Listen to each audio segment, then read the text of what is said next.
The first purchase I made with my first salary in my first full time job was a fluffy rug.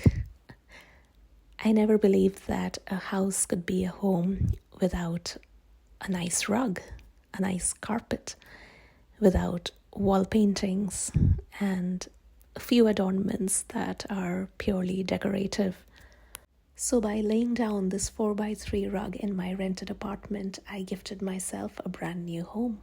What is very interesting is that this rug moved from my bedroom to my kitchen thanks to a woman named Banana Yoshimoto. That's not her real name, obviously. It's a pseudonym for the author of a book titled Kitchen, which I had read around the time that I purchased the rug. The heroine of this novel had an unusual love for the kitchen space, so much so that she used to sleep in there and let the purring sound of the refrigerator lull her to sleep. She was quite a whimsical young woman, and I love whimsy, so of course I followed her example. I'm glad my flatmate didn't see me doing this. Or even if she did, she was kind enough to put it down as one of my quirks. But I have to say that the constant purring of the refrigerator was somehow comforting. The single, unbroken, unbothered sound made it feel like the world was moving, or rather, sleeping, as it should be. It's kind of like lying awake in bed late at night and hearing stray sounds from the street.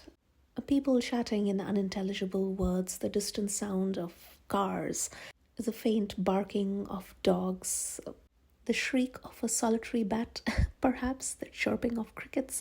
You may not know any of these people who are talking or driving their cars, or the animals that are making noises in the streets, but the fact that they're going about their business makes you feel like the world outside is safe. And if the world outside is safe, then the world in here, which is my home and my family, is also protected. And that nice feeling lulls me to sleep. This is what I love about community, a community that produces safe, unbothered sounds feels safe. Prayers for world peace feel a lot more immediate and natural when you think about it this way. It's a deep desire for the world to feel like a kitchen that feeds us and therefore gives us life and protects us, a kitchen that is vast enough for everyone to experience, yet intimate enough to call your own.